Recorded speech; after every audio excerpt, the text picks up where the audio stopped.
안녕하세요，我是金美兰，朝鲜族全职妈妈。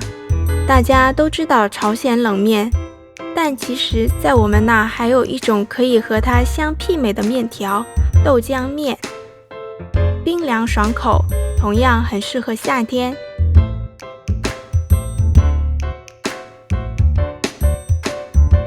豆浆面要想汤底顺滑细腻，熬豆浆的步骤和平常不太一样。提前浸泡过夜的黄豆，我们先煮熟，在冷水中去皮后，再加水打成豆浆。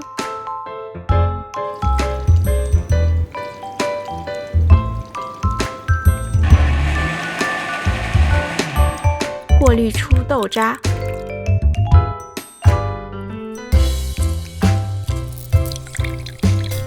放入冰箱冷藏备用。面没有太多讲究，可以用作冷面的小麦面，也可以用挂面。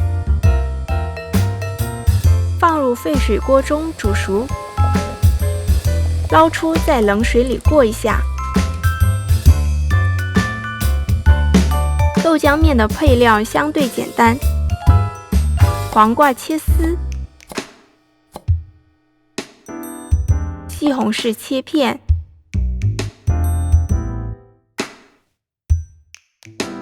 白煮蛋切半，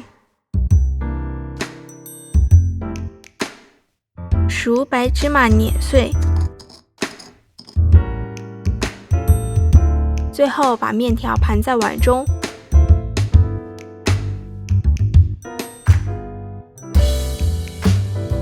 放入冰块后倒冰豆浆，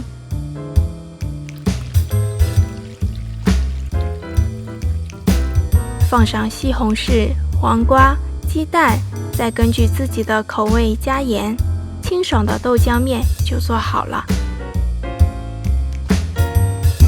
配上豆渣摊成的饼，消灭湿垃圾的同时，一餐也轻松解决了。